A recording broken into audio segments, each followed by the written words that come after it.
David, we completely blew it. We went into Jamie Dimon's office, had our little meet and greet. We did not ask about the dual pistols. Yeah. From the duel, Alexander Hamilton and Aaron Burr, which JPMorgan owns and keeps in their headquarters. And we blew it. We didn't ask to see them. We'll just have to come back. When they finish the new building, I'm sure they will be in the executive floor. We can go get a viewing of the piece of American history. All right. Speaking of American history, let's do it. Let's do it.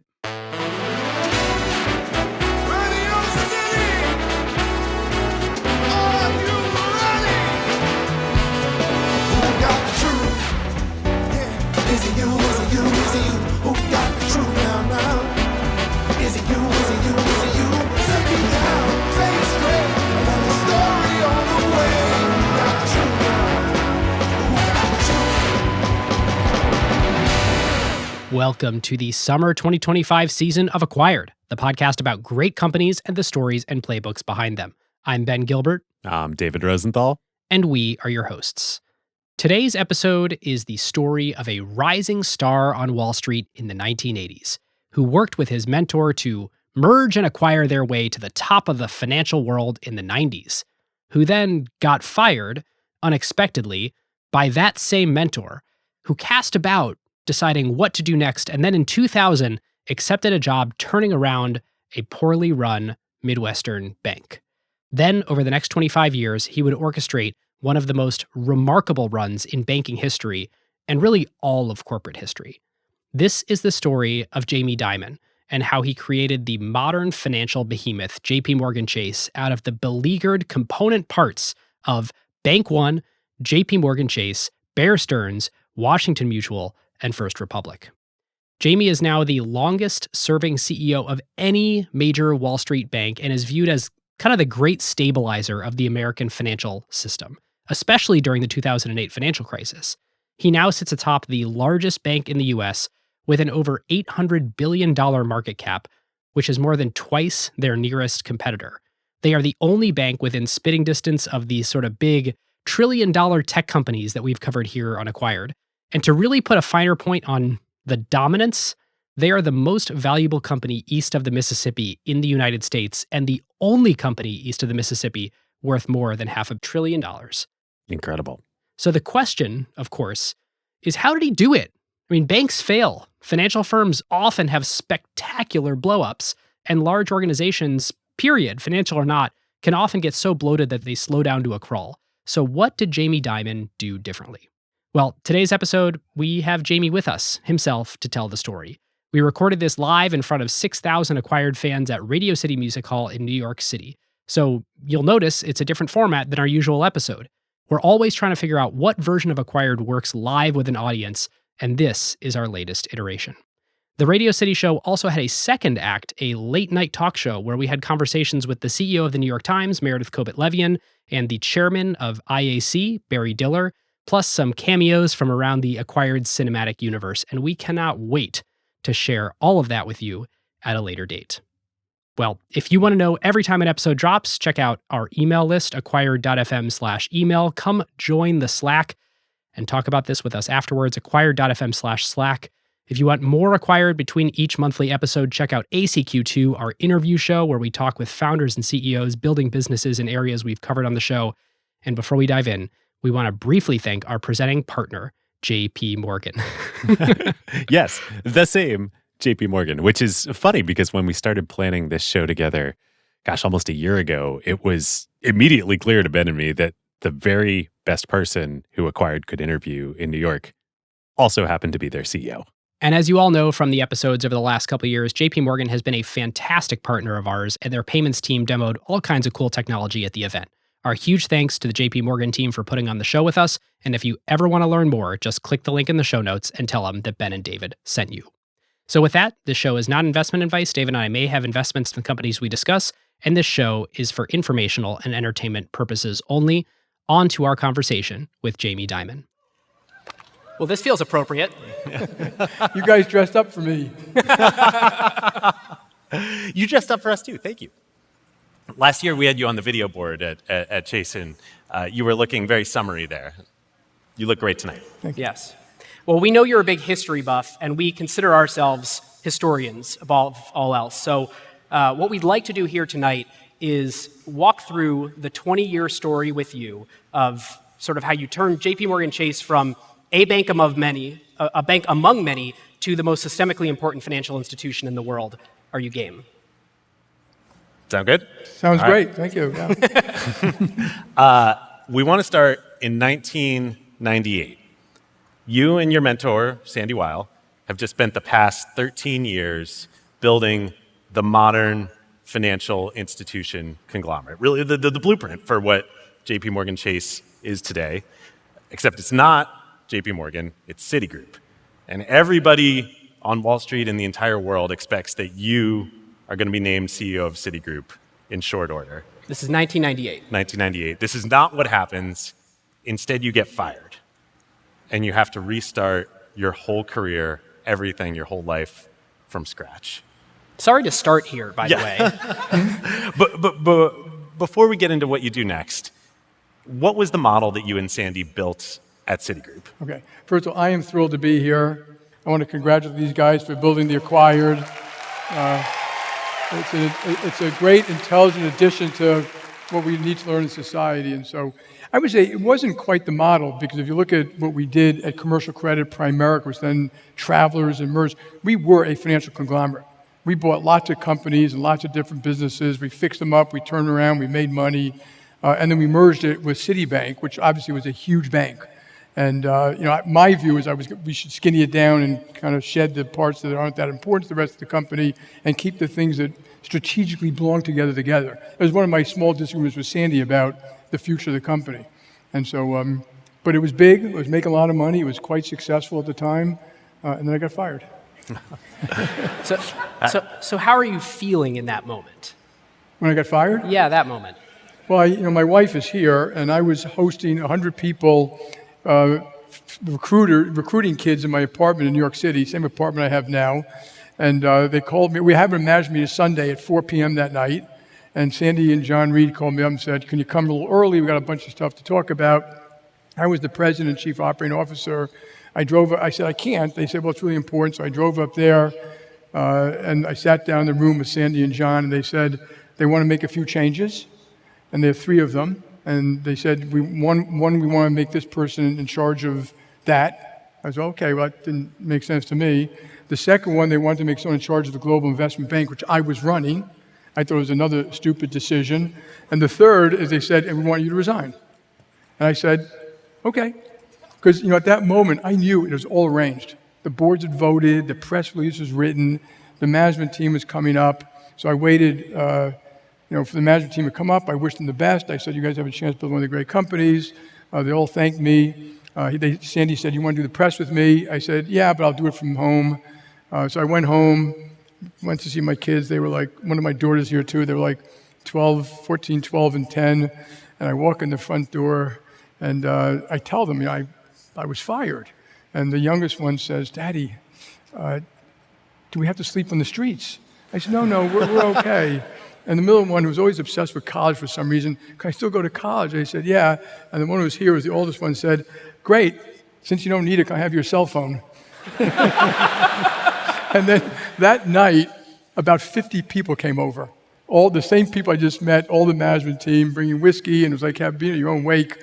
And there's one really tall guy who came in, a very good friend of mine, and he looks, and my daughter looks up and says, who are you? He says, I work for your daddy. And she says, not anymore, you don't. And that was it. I was okay. It was like, I tell people, you're my net worth, not my self-worth, that was involved. And for anyone who doesn't sort of already know Jamie's story, you were the rising star. I mean, the Citi was the biggest bank. You were the heir apparent. I mean, this was like unfathomable. And for you to take it this gracefully, it says a lot.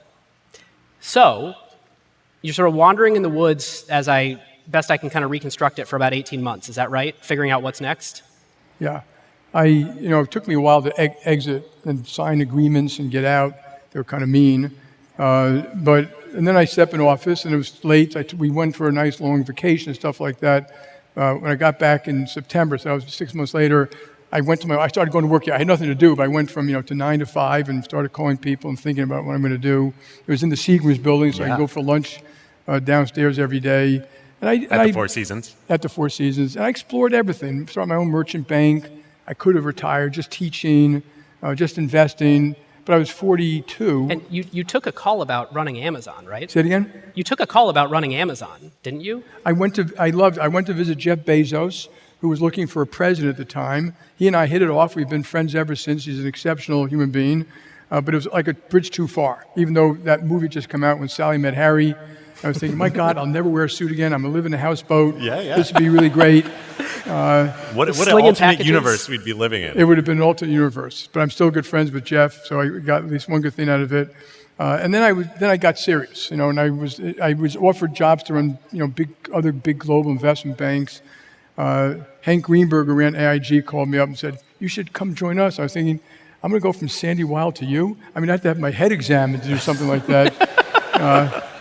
And I didn't know the AIG story. That happened years later, too. And then I got a phone call from a headhunter about Bank One. And I was also, you guys, a lot of you probably know Ken Langone and Bernie Marcus and Arthur Blank, ran Home Depot. I loved them. But at my first dinner with them, I went to see them in Atlanta. I said, I have to make a confession. Until you guys called, I had never been in a Home Depot. And we were actually wondering, David and I were debating. Yeah, we were talking about it. You're a lifelong New Yorker. My friend made me go up there and get some equipment and plants and stuff like that. But I love their culture, their attitude. They wanted me to do it. Ken Langone says, I still should have gotten you. I wasn't going to pay you enough. Of course, it had nothing to do with anything like that.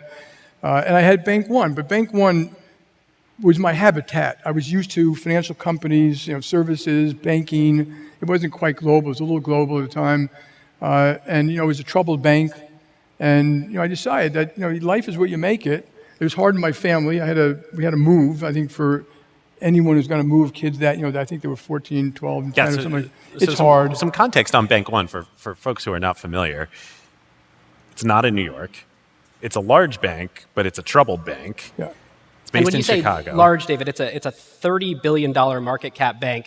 Citigroup, where you just had been before, was a $200 billion bank. It was $21 billion at the time because it had, you have the right numbers, but it did a split. And so if you look back, it was more like 20 billion or something like that, yeah.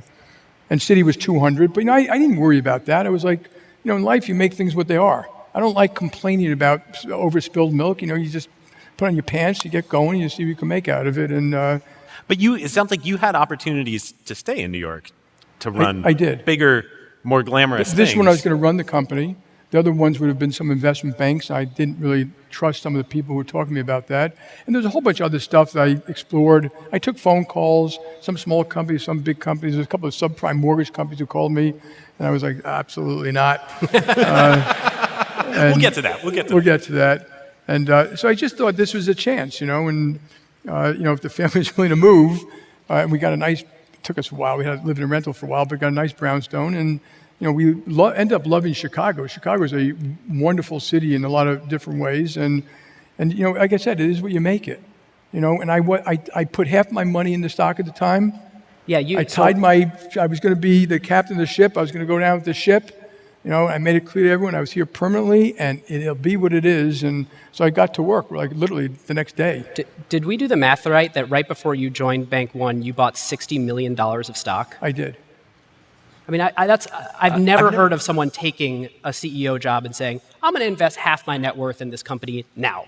Yeah, and I thought it might be overvalued a little bit because people thought it might be sold or something like that. But I didn't care about that. If you work at a company and the new CEO comes in, he's from out of town, and you're going to have a lot of shareholders. And I knew a lot of the shareholders. I was going to know a lot of the shareholders. I wanted them to know I was in 100%. Lock, stock, and barrel. There was no question. I would never sell that stock, and I'm going to go down with the ship or go up with the ship. And they also knew I was making decisions that I thought were right for the long-term health of the company, not for a short-term type of thing.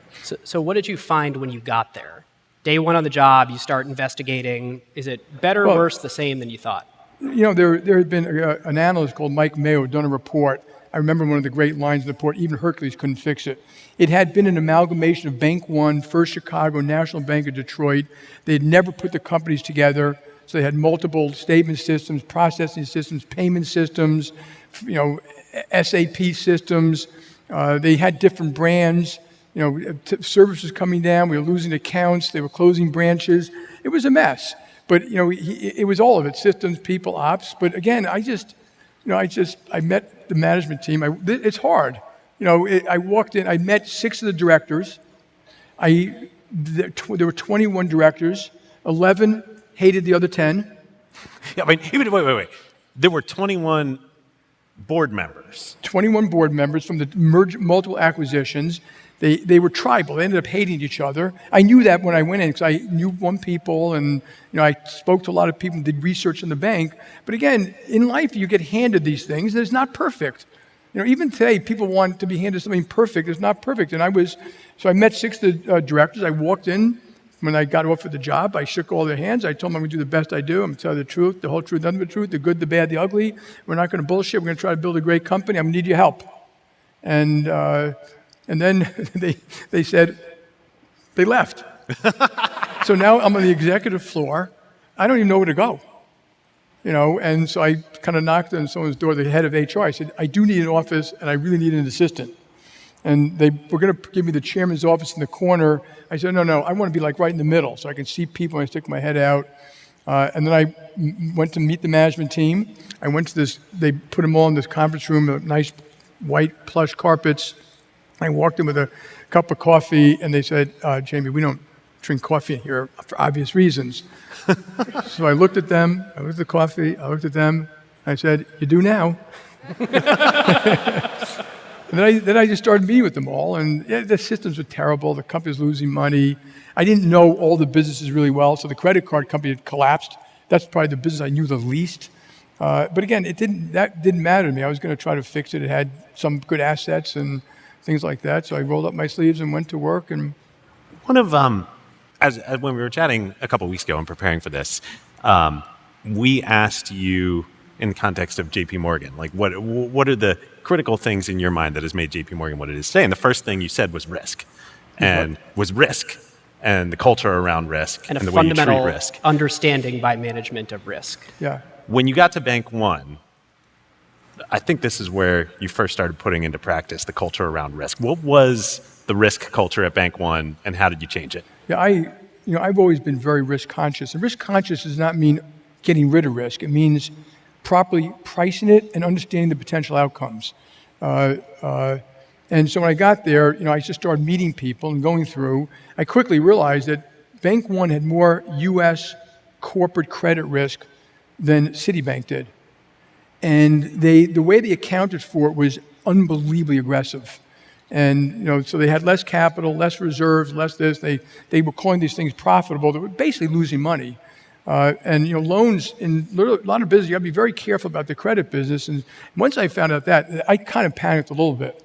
And I went through every single loan in the books. I marked them all down, put up more reserves, told the board about it, and then wanted to earn more revenues per dollar of risk. So, for example, in the middle market business, we had, for every loan NII, we had 80 cents and 20 cents. Net interest income for the net non-banking. interest income from the loan, and 20 cents of other revenue like payments. By the time we merged with JPMorgan, we had 40 NII from the loan and 60% NIR from other type of things like payments. And one, you're being paid for the risk, and one, you're being paid little for the risk. And I always stress tested, and I showed the board that if we have a recession, and we were about to have one, how much money we'd lose in credit. So I hired a woman called Linda Bamman who said, okay, if you're gonna let me do credit, you're gonna let me sell loans? I said, yes. Are you gonna let me hedge loans? Yes. Can I do 10 billion? I said, yes. She said, okay, I'll join. And we probably reduced the balance sheet by 50 billion and then we did have a recession, but we were kind of okay by then. With one big bad one, which is United, which went bankrupt. And we basically owned it for a small period of time. There seems to be kind of a fundamental Jamie Dimonism, which is don't blow up. I mean, a lot of other people have gotten decent at pricing risk, but everyone else seems to be willing to get closer to the line than you.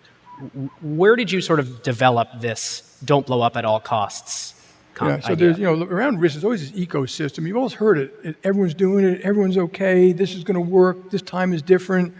And, the history teaches you a lot. And I always say, you treat it. My dad was a stockbroker. And so I bought my first stock when I was 14.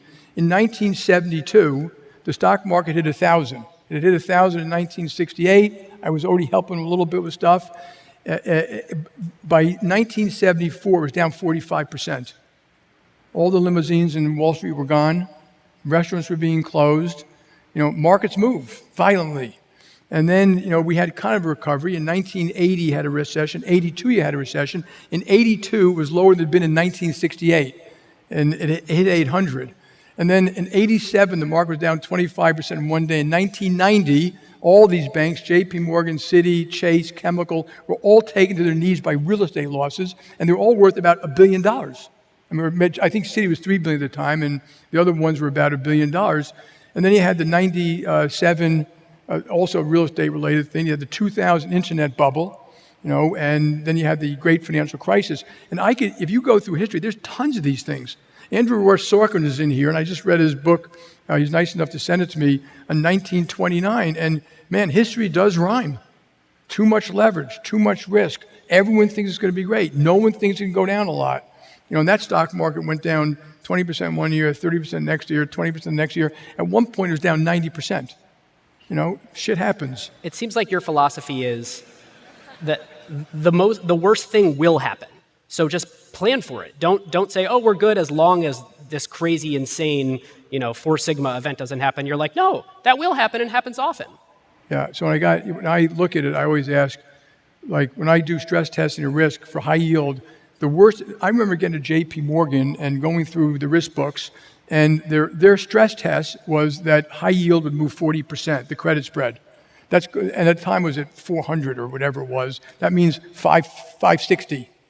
Okay, and I said, no, our stress test is going to be worst ever. Worst ever was 17%. And they said, that'll never happen again. The market's more sophisticated. Well, in 2008, it hit 20%, and you couldn't have sold a bond. There was no market. So, those things do happen. And the point isn't that you're trying to guess them. The point is you can handle them so you continue to build your business. And so I always look at what I call the fat tails and manage that we can handle all the fat tails. And not the stress test the Fed gives us, but all the fat tails. Markets down 50%, interest rates up to 8%, credit spreads back to worst ever. Now, of course, your results will be worse, but you're there. And the thing about financial services, leverage kills you, aggressive accounting can kill you, which a lot of companies do. And the goal should be, and also confidence. If you lose money as a financial company, I always knew this too. The headlines are, people read that, and if they're relying on putting their money with you, they look at that different. So they lose trust. They lose trust, and that's what's caused. You've seen runs on banks, and you saw some recently because people take the money out. So there's a thing that you just said, which is that you might do worse, but you're there. There's sort of this trade-off that you make where you're less profitable in the short term, but at least you stick around. If you look back at the companies that you've run, Big One, JPMorgan Chase, is that true in the good years that you've actually been less profitable than those who are kind of risk on? Yeah, a little bit. And he's saying that, if you look at the history of banks from up until 2007, a lot of banks were earning 30% equity. Most of them went bankrupt. We never did that much. Okay, but in 2008 and 2009, we were fine and they weren't. And so, but you want to build a real strong company with real margins, real clients, conservative accounting, where you're not relying on leverage. And it's very easy to use leverage to jack up returns in any business, but in banking, it could be particularly dangerous. So it seems like a core part, if not the entirety of this distilled into your operating strategy is the fortress balance sheet. Yeah. When did you first hear about the fortress balance sheet? I've been I go way back to Primerica. I used to talk about that. You're going to be able to survive the tough times. Early 90s? Probably the 1990s. And like I said, I grew up with my father and I went through those market things. I remember how hard it was on people on Wall Street. But the fortress balance sheet is that you run a company serving clients well. You have good margins, good liquidity, good capital. I'm as conservative an accountant as you can find. I don't upfront profits when I can spread them over time. And accounting, of course, accountants hate it when I say this, you can drive a truck through accounting rules. And accounting itself, that certain things are considered expenses, but they're good. They're an investment for the future, but they're called an expense. And then revenues, if I make bad loans, they are bad revenues. They will kill you, but for a while, they look pretty good. So it's all those things, margins, clients, in the banking business, the character of the clients you have will reflect in your bank. So the first thing is who are you doing business with? How are you doing business? And and also making sure your compensation plans aren't paying people for stuff which is stupid or unethical. And you always have to review these things to make sure you have them right because they change all the time. All right, listeners, now is a great time to thank one of our favorite companies, Vercel. Yes, Vercel is an awesome company. Over the past few years, they've become the infrastructure backbone that powers modern web development, and now the AI wave. If you visited a fast, responsive, modern website lately, or used a slick AI native app with agents and hyper-personalized interfaces, there's a good chance it was built and deployed on Vercel. So for the past decade, they've been on a mission to democratize the lessons of the giants, companies like Google and Amazon and Meta. And the idea is developers shouldn't have to spend weeks and engineering resources to stitch together dozens of services just to launch a web app. Vercel made it simple. You write code, you ship it. Fast, globally distributed, and without developing a second skill set in the nuances of deployment. That's the magic of their framework-defined infrastructure, which basically lets developers and large teams go from idea to production without any friction. So as you may know, Vercel has been synonymous with front-end development, but now they do back-end and agentic workloads as well. Vercel calls this the AI cloud, purpose-built for the next era of apps and already in production across companies like Under Armour, PayPal, Notion, and AI startups like Runway, Decagon, and BrowserBase. Yep, the AI cloud takes removing deployment friction even one more step. In some cases, developers don't even need to push code anymore. Agents can release features continuously, infrastructure configures itself, and interfaces adapt to how you work. If you want to build the future of software, head to vercel.com/acquired. That's vercel.com/acquired, and just tell them that Ben and David sent you. Now is also a great time to thank another of our favorite companies, Anthropic, and their AI assistant, Claude. Claude has really transformed our workflow here at Acquired. Preparing to interview Jamie Dimon requires serious research. Obviously, decades of banking history, regulatory changes, 3 financial crises, building the fortress balance sheet. This is exactly the kind of complex analysis that Claude is excellent at. Ben and I have never had assistants here because we think it's important for us to do the research ourselves.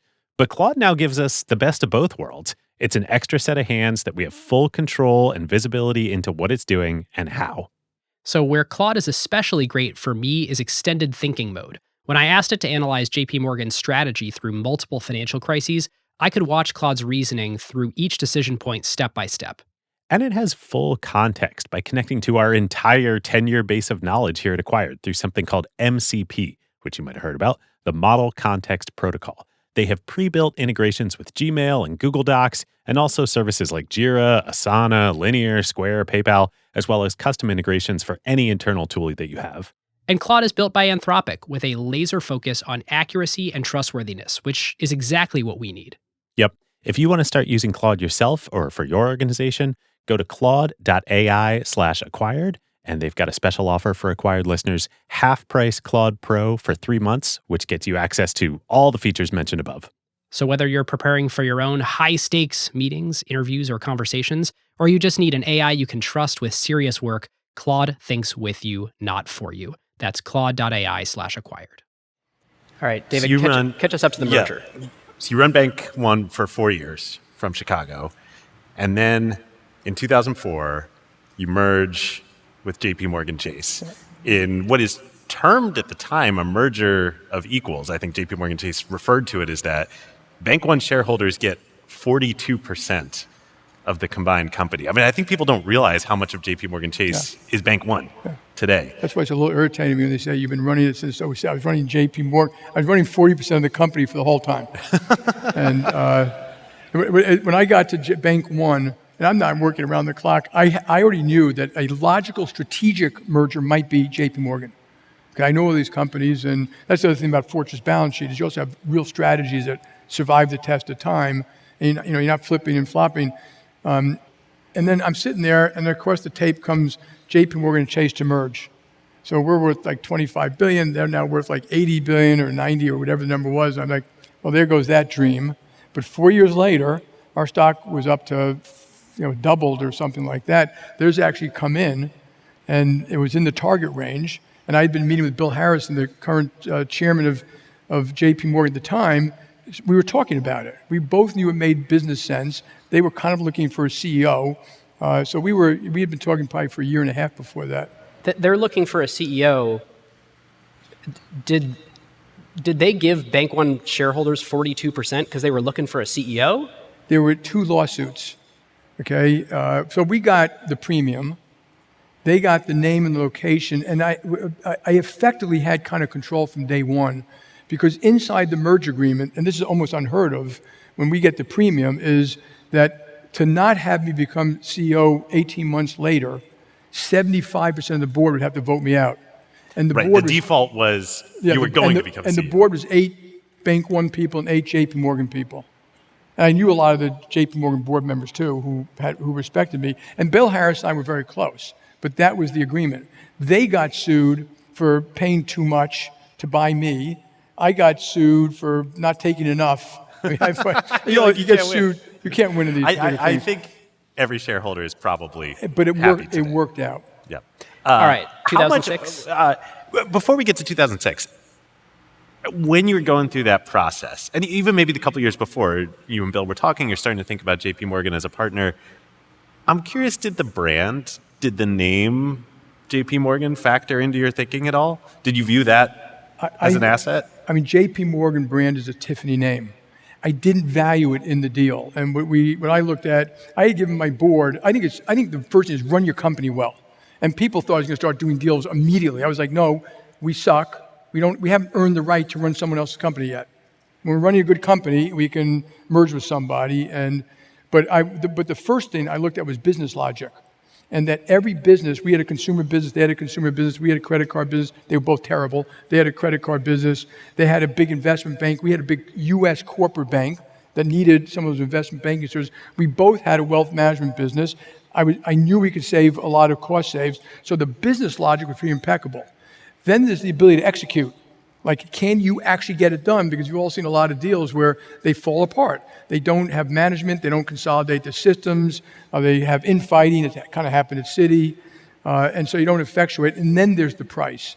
So I knew we had a Tiffany brand, but it didn't value, because if everything else didn't work out, I don't think it would have mattered that much. Interesting. Okay. All right, so I'm going to fast forward us a couple of years. It's 2006. Yep. You're officially chairman and CEO of the combined JPMorgan Chase. And 2006 on Wall Street is like go, baby. It's like 1980s all over again. It was. I think you had the same incentives as everyone else, but you behaved very differently. Am I missing something? Did you have the same incentives, or you pulled JPMorgan back hard on the risk side in 2006? I did. So there were cracks out there in 2006. You may remember the quants. There started to be a quant problem, and in 2006, we definitely saw subprime getting bad. And I pulled back on subprime. I wish I had done more, because if you look what I did, you say, okay, well, you saved half the money, but you would have saved more. Yeah, you still had some losses. $5 billion? But we also had, I'm going to say, maybe a third of the leverage of the big investment banks, and a lot more liquidity. So in 2006, I started to stockpile liquidity, and looking at the situation, I was quite worried. The leverage, if you may not remember this, but the leverage, because of accounting rules and Basel III, Basel I, investment banks, particularly the banks, the big investment banks, went from 12 times leverage to 35 times leverage.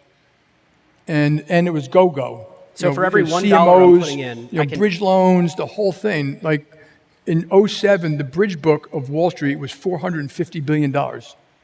Today, it's $40 billion. JPMorgan can handle the whole $40 billion today, though we're not the $40 billion today.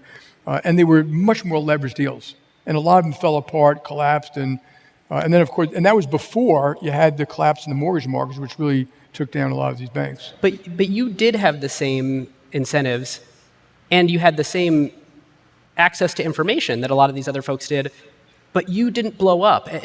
What explains this? Because usually behavior follows incentives.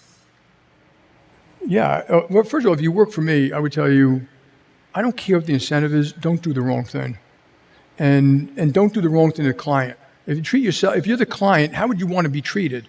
And I had gotten rid of, I mentioned that one risk thing. There were multiple risk things like that. They were being paid to take the risk. So you were telling us about the auto loan business. Yeah, but they were being paid. But the second I put in all these new risk controls, all of a sudden you weren't making money by taking that leverage, because I was looking at how much capital can actually be deployed if things get bad. And so I was looking at earnings through the cycle. But very importantly, all of these investment banks were doing side deals, private deals, 3-year deals, 5-year deals. I got rid of almost all of them. This is for comp almost all with of senior them. bankers. And so today at JPMorgan Chase, there are no, we do things, and I know some of my partners in the room here, but we all know about it. There are no winks, there are no nods, there are no side deals. There's almost no one paid on a particular thing, because if you're paid on a particular thing, you can do the wrong thing. And meanwhile, you're not helping the company, manage its risk or something like that. So we changed the incentive programs, and I'm quite conscious about incentive programs that they don't create misbehavior. But it's also very important. If you're in a company and you say the incentive program is doing that, you should tell the company this incentive plan is not incenting the right behavior versus the customer. And a lot of it was leverage. So if you look at the leverage in some of these securitization books and mortgage books, if you have 30 times leverage and you're getting 20% of the profits, you'll go to 40 times leverage. It's literally add 25% to your bonus. And so I got rid of the profit pool of 20% and the leverage. So yeah, and I lost some people too in the meantime. It's funny, yeah. JP Morgan as part of the system had the same incentives, but you changed the incentives for pretty much the team within the company. Okay. All right, we got to go to 2008. March 13th? 2008. Thursday, 2008. Yeah. It's Thursday night. You get a call from Bear Stearns' CEO. The stock closed that day at $57 a share. It's like $150 a couple months before. 3 days later, God, I remember it like yesterday. I was working on Park Avenue on Wall Street. I remember that night, $2 a share, you're buying Bear Stearns. Tell us the story. So I was at Avra on 47th Street with my parents in my parents' favorite restaurant. My whole family was there. It happened to be my birthday. I don't normally get emergency Happy phone. birthday. Yeah. And Alan Schwartz, who was the current CEO, we'd seen their stock go down. I knew they had some real problems because we saw their hedge funds and some of the things that were taking place there. And he said, Jamie, I need $30 billion tonight before Asia opens. To which I said, I don't know how to get $30 billion for you.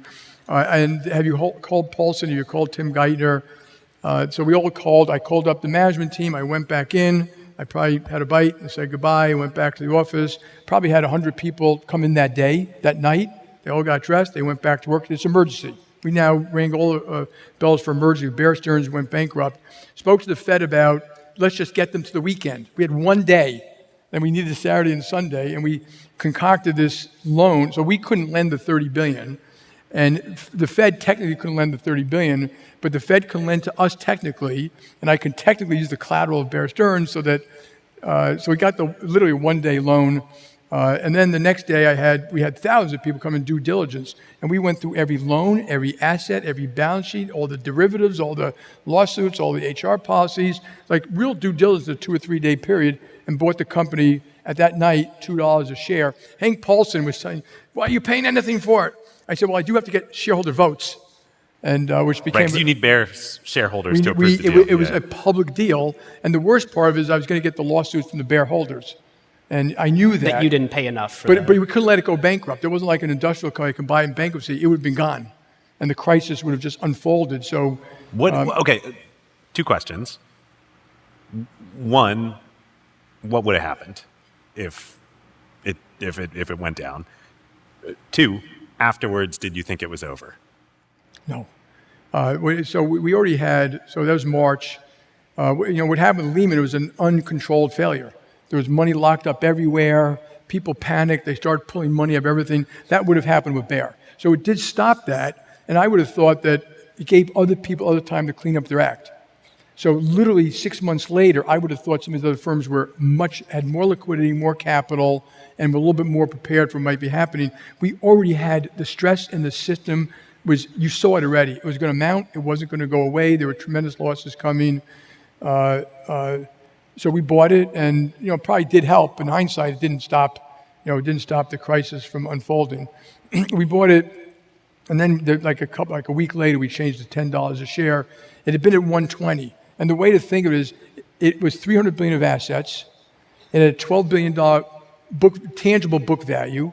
We wrote off the whole tangible book value when we bought the company to pay. We had to liquidate the loans, we had to hedge stuff, we had severance costs, lawsuit costs, and we basically used all that. So we paid $1 billion for a company that had been worth $20 billion recently. The building we're in now was worth $1 billion on the balance sheet for zero. And we got the fact we got some very good people, and we got some good businesses, but it was an extremely painful process. I've seen estimates that in the fullness of time, after really dealing with unwinding all the stuff there, it cost you $15 to $20 billion. So it cost you 20 anyway. Yeah. It was the $12 billion we wrote off. That didn't cost us. We didn't really pay for it.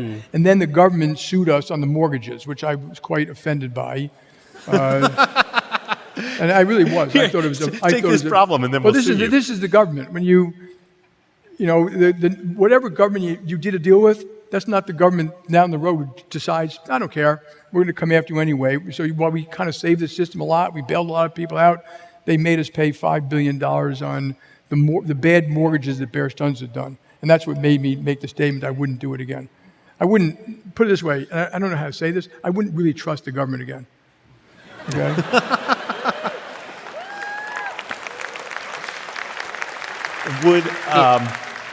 I gotta ask a follow-up question to that. Is that a structural thing? Just the way that we're set up with a new administration every 4 years? Yeah, they don't feel obligated to what the prior administration did. And, you know, even some contracts were violated in this thing, which I won't go through. Literally contracts. I mean, it would have been tortious interference had it been company to company. But they basically, you know, since you operate under their laws, you know, they can basically take you down. So I went to see Eric Holder trying to settle all this mortgage stuff, which we settled. I brought my lead director. He expected me to come and be pounding my chest. And I went in and said, Eric, I am here to surrender. I cannot fight and I cannot win against the federal government. You know that a criminal indictment can sink my company. I will not do that to my company or my country. I'm here to surrender. Before I surrender, I want you to know the circumstances by which we bought WaMu and Bear Stearns, because 80% of what they were asking for related to Bear Stearns and WaMu, not JPMorgan Chase. And I went through the whole thing. You know, he said, thank you, I'll take it in consideration. But they never gave me the accounting, so I don't know what they did. And so it is what it is. It was quite painful, but got to move on. We'll move on from this. We'll move on. We'll move on from the specifics. David's like, I do have one more thing. Whether you would have done it again wouldn't have, you know, very clear. It was not a great deal on paper for JPMorgan. But as we look at it now, the reputational value the reputation of JPMorgan now is unlike any other in the industry. Part of why you're worth $800 billion is that reputation. Yeah. A lot of what created that reputation was that weekend. Yeah, if you're, yes, and I know I say I wouldn't trust the government. If the government called me up, they did it again. If they called me again and said, we need your help to save our country, well, of course I'm a patriot that way. I would just try to come up with some ways to avoid the punishment by the next president. I would come up with something. You need like the version of the merger agreement with JPMorgan Chase where it's like a 75% of Congress needs to vote not to sue you. Like, the default is you're not going to get sued. All right. So Bear Stearns happens. 6 months later, you get another phone call. WaMu is going under. You do buy WaMu. Contrary to everything we're talking about with Bear, WaMu is actually a great acquisition, right? Yeah, so this is a lesson about acquisitions. It's very hard. Remember, we bought WaMu a week after Lehman went bankrupt. And most boards wouldn't have touched that at all. Because the whole system feels like it could. The whole system was in trouble. But WaMu put us in California, parts of Nevada, Georgia, Florida, which we weren't in. So think of these really healthy states. And they had 2,300 branches. They had huge mortgage problems, but we had looked at it over and over and over. So we knew their mortgage books cold. And we wrote off, we bought it And this was all before... We bought it for a $30 billion discount to tangible book value because they had debt, and we left the debt behind. And that $30 billion was approximately what the mortgage loss was going to be. So we bought the company, think if we bought a company clean, we wrote off all that stuff, the books were clean, and then we did something unheard of too. The next day or 2 days later, I went in the market and raised another $11 billion of equity, which I didn't really need. But again, this is my conservatism. I was like, you know what? This could get even worse, and I don't want to be short capital liquidity. So we raised that to make sure our balance sheet was just as strong as it was after WaMu that it was before WaMu. And you already had the reputation to pull this off, right? I'm imagining in the worst month of the financial crisis, who can go out and raise $11 billion of equity? Yeah. It was, yeah. People trust you. Well, yeah, we knew a lot of the shareholders, and you earn your trust over time with shareholders. And we explained, we gave them a quick little presentation over the, and a lot of them stepped up and said, "This is great."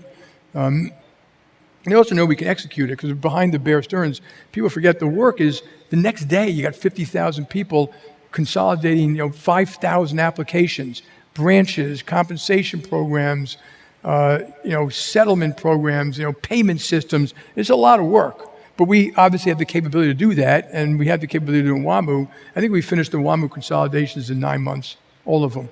So that within 9 months, they were all in the same systems, which allows you to start doing a better job in customer service and things like that. So this fortress balance sheet strategy and raising this equity capital and having additional margin of safety and conservative accounting, in retrospect, it seems like the obvious right strategy for running a large financial institution.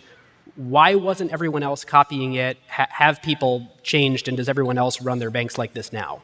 I think the people are more conservative today. I think regulators are more conservative today. But again, I go back to people get involved in aggressive accounting.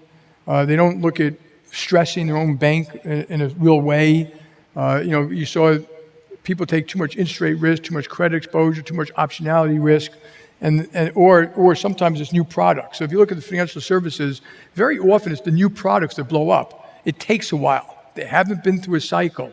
And you had that with equities way back in 1929. You had it with options. You had it with equity derivatives. You had it with mortgages. You had it with even Ginnie Mae's at one point blew up, even though they're government guaranteed. Arguably, you had it with quant and with LT. It happened with the quant. It happened with leveraged lending. And then people then become more rational how they run these balance sheets and how they think through the risk. So I have to ask you, is this private credit today? Say it again? Is this private credit today? I don't really think so. I don't think it's $2 trillion.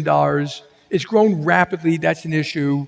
But what happens, the other thing about markets, there's some very good actors in it who know what they're doing. Customers like the product. So I always say, well, the customers like it.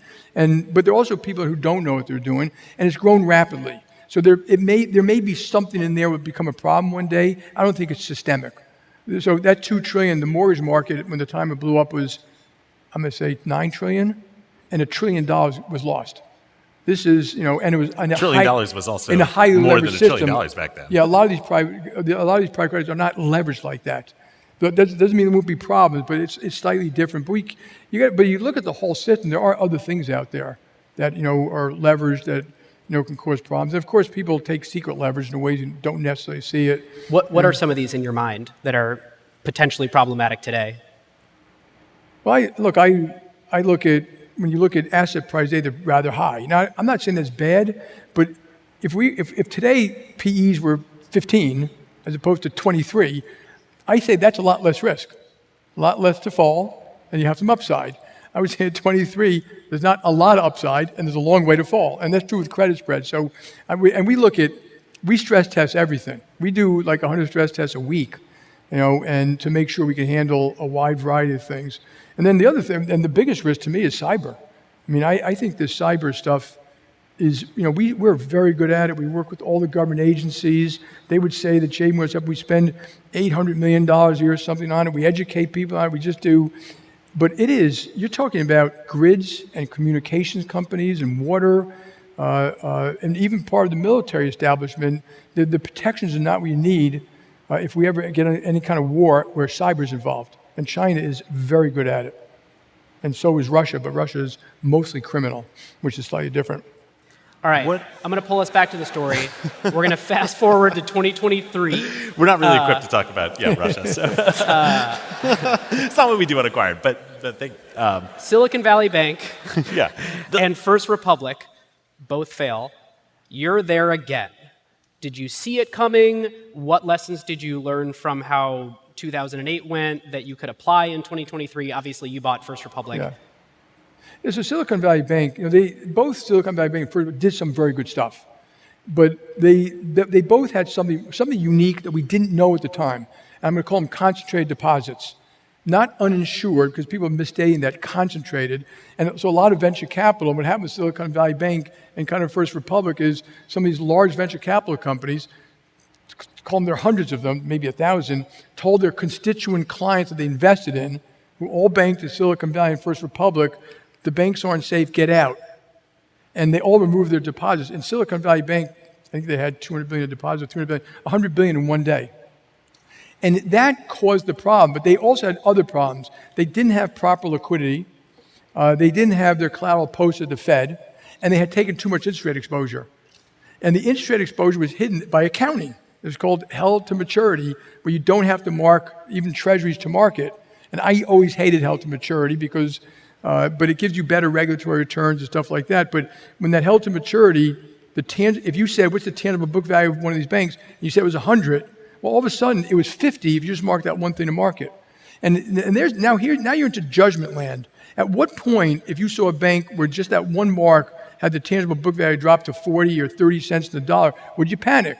I would have said, that's too much risk. And the regulators helped this because they said rates are going to stay low forever. So these banks bought a lot of 3% mortgages. And when 3% mortgage, when rates went up to 5%, worth 60 cents in the dollar or 50 cents. And that was it. And so both those they took too much interest rate exposure, known to management, and it was known to the regulators. And, and fixable. So, we knew a little bit about Silicon Valley Bank. We were trying to compete in that area, so we learned a lot afterwards about how to do a better job for that ecosystem of venture capital. We have a whole campus in Palo Alto now. We've hired 500 innovation bankers. We cover venture capital companies. We're not as good as they are yet. We're going to get there because we're organized slightly differently. And we knew First Republic. We were watching it. I had called Janet Yellen. I said that company's in trouble, and one or two others. If you want to, we'll take a look. We could probably buy it and eliminate the problem. They waited a little bit too long. It was kind of a little melting ice cube. But you can imagine, the day we bought it, you never heard about it again. We hedged all their exposures in a couple of days, and we merged everything in. We wrote everything down, but we did get some good stuff from it. We actually got some good people. The normal thing in acquisition is they're terrible, get rid of them, or they failed. But we also looked at what they did, how they dealt with clients. Some of you may be clients here. They did a great job with high net worth clients. Single point of contact, concierge services. So now if you go down Madison Avenue, you see things called JPMorgan Financial Center. That's your first JPMorgan branded consumer effort, right? Yes, because it's kind of based on that. When you walk in there, we know your small business, we know your mortgage, we know your consumer banking, we can get you travel, we can do a whole bunch of different stuff. So very high level services. I think we have 20 of them now, but I love it. And if it works, in 20 years we'll have 300. And so these things are opportunities, and I hope it works. You don't always know they're going to work for a fact, but so far, so good. All right, listeners, now it is time to talk about one of our favorite companies, Statsig. Statsig is the tool of choice for product development teams at hundreds of great companies, including OpenAI, Notion, Rippling, Brex, Atlassian, and more.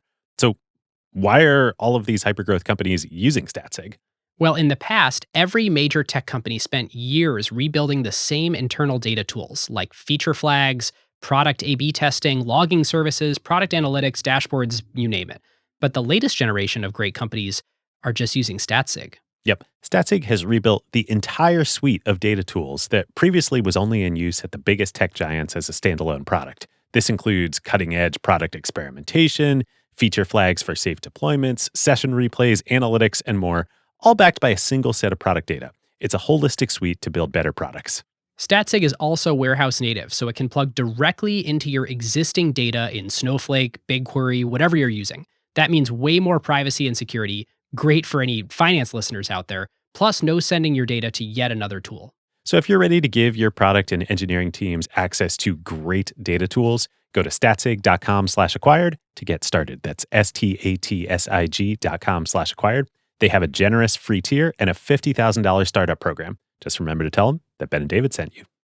All right, so we're effectively caught up to today. And if we're trying to, and now we've got the whole story, we've got a lot of context.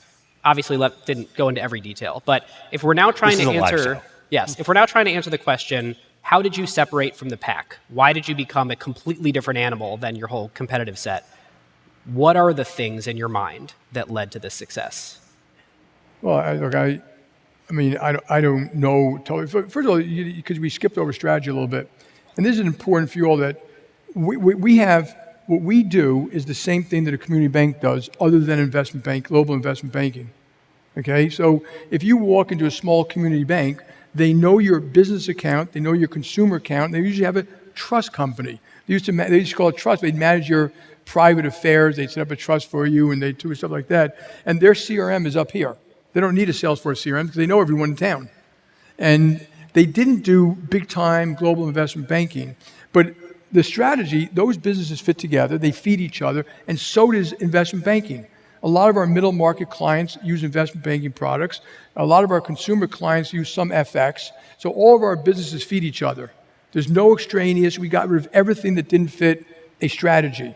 And then you start building client businesses and client services, Fortress balance sheet, Fortress accounting, all those various things. And I've always talked about. So it's holding a portfolio of things that actually feed each other. They actually fit. Whereas Citi had consumer finance, that didn't fit. Life insurance, that didn't fit. Property casualty, that didn't. They eventually got rid of them all. Sandy just wanted to do more of them. He bought American General, which did truck leasing, for God's sake. I mean, and once you get involved in these things, it's hard for people to understand the risk in each one of these businesses. But all of ours fit.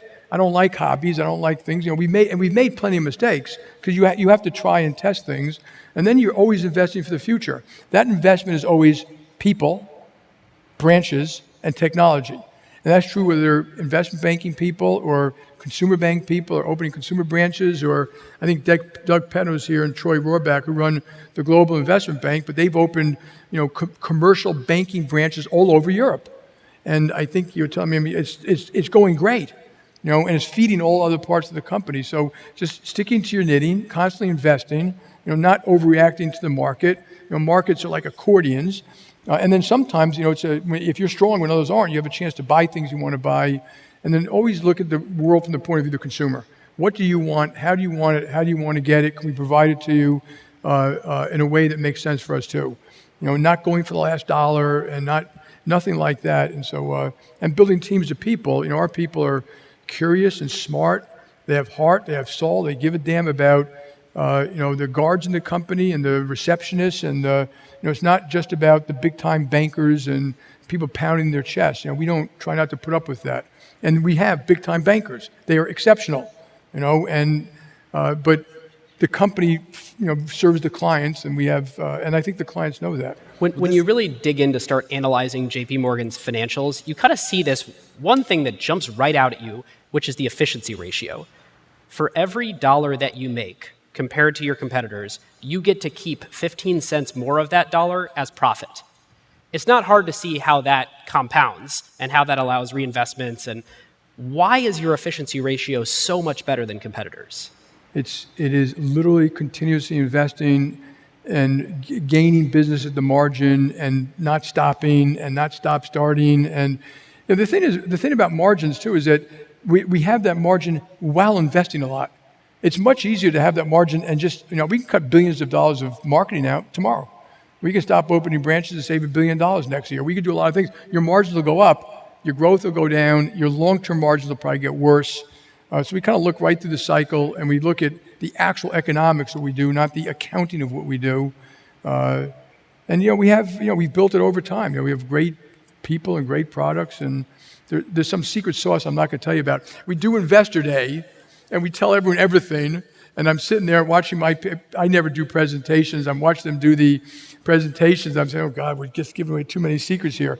But so there's secrets as to why the efficiency ratio I is so saw good. Howard Schultz here before, and I'm not supposed to say that probably. It's okay. No, but We're glad you invited your friends. Look what he built over the years. The consistency, the curiosity, the heart, branch by branch products. It's just always doing that, knowing you're going to make mistakes, but building the culture that just kind of plows through that. And you all know, I do use sports. Sports is a great analogy. If you have a sport team with a bunch of real jerks on it, are they going to be a great team? Almost never. If the team members aren't giving it their best every day during practice, you look at Tom Brady, every day at practice he worked hard. If people are not giving their best, you're going to have a great team. And it's not that different in business. The difference in business, you can BS about it all the time. You can make up stories. But in sports, you see it on the playing field. Do they have the team? Do they play together? They don't even have to be friends. They have to practice, know their teams. And so I do think companies have that. It's like a sauce that works. And you've seen it at lots of different companies, not just JPMorgan Chase. Yeah. So, all right, we've got one last question for you. If you look back to 2008, which was a long time ago now. To 2001? To 2008, which was a long time ago now. All of the other leaders that were involved in that era have long since retired. I mean, I think many folks within JPMorgan Chase have long since retired since then. It seems like you're working as hard as ever and in it as much as ever. Why are you still here? What keeps you going? Yeah. So I want to thank my wife who's here too, who suffered through all this with me all these years and probably couldn't have done it without her. I don't know, but I do believe my grandparents all Greek immigrants. There we go. My grandparents all Greek immigrants who didn't finish high school, but there's a Greek ethic, and you don't even realize you're learning from your parents, from the ground up. And Judy's parents, my wife's parents were the same, which is, have a purpose. And that it could be art, it could be science, it could be military, it could be business, it could be just being a great parent, a great teacher, but have a purpose and then do the best you can. Give it your all. Don't be one of those people who's complaining all the time. You give it your best and then treat everyone properly. Everyone. Including if there's a bully beating up on someone, you had to stand up for the someone. You were not allowed to allow a bully to do it. So how you treat people, what you do. And so in my hierarchy of life, the most important thing is my family. Still is. The second thing is my country, because I think this country is the indispensable nation that brought freedom of speech, freedom of religion, freedom of enterprise, which we have to teach everywhere we go about how important it is, because I don't think people fully understand it sometimes. And then my purpose, because my family doesn't want me home every day, and this is my contribution through this company. I can help cities, states, schools, companies, employees, and I get the biggest kick out of that. And so that's what I do. And as long as I have the energy, I'm going to do it. I can't imagine. I don't play golf. My daughter, one of my daughters said, "Dad, you need some hobbies." And I said, "I do. We hanging out with you, family travel, barbecuing, wine. We now like whiskeys, and I love history. I think history is the greatest teacher of all time. Hiking. I can't play tennis anymore because of my back, but those are my hobbies. I don't buy fancy cars and stuff like that, but this gives me purpose in life beyond family and beyond country. Plus, I think this helps the country. I get to do a lot of things for our country that I just think are quite meaningful from this job. And so when I'm done with this, I don't know, I'll teach and write. I may write a book like Andrew Ross Sorkin did. I'll do something, but I got to do something. And I'm not going to twiddle my thumbs and smell the flowers. There are a lot of people who have floated your name for political or policy roles over the years. It is hard. There is only one job that could possibly impact the country in a bigger scale than you're currently doing. Do you agree? Right now, yeah. Well, that's probably a great place to leave it. Jamie, thank you so much for joining us. David, Ben, these guys are great, by the way, so thank you.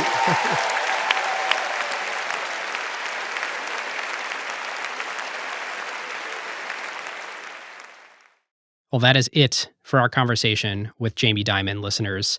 Thank you so much to all 6,000 of you who came to watch in person. It was so cool. So cool. Well, we have some thank yous. First to our partners this season. JPMorgan, an incredible partner to us here at Acquired. Statsig, the best way to do experimentation and more as a product development team, Vercel, your complete platform for web development, and Anthropic, the makers of Claude. You can click the links in the show notes to learn more about each of them. As always, a huge thank you to Arvind Navaratnam at Worldly Partners for his excellent write-up on the Jamie Dimon years of JPMorgan, which is linked in the show notes. If you like this episode, go check out other recent episodes, like the start of our Google series, which is off to a screamin' start. Our Rolex episode, which is another one of our biggest ever, and then our interviews, Steve Ballmer, Mark Zuckerberg, Howard Schultz. If you're new to the show, I think all of those are great places to start. After this episode, if you are still looking for more and you're like, I've already listened to all of those other episodes, we have a second show for you, ACQ2. The most recent is an episode with Jesse Cole, the founder and the CEO, founder and owner. Owner, yeah. Yeah, he wears a lot of hats. All of them are yellow at the Savannah Bananas. For something completely different. Yes. And if you want to talk about this with the Acquired community, come join the Slack, acquired.fm/Slack. And with that, listeners, we'll see you next time. We'll see you next time. Who got the truth? Is it you? Is it you? Is it you? Who got the truth now?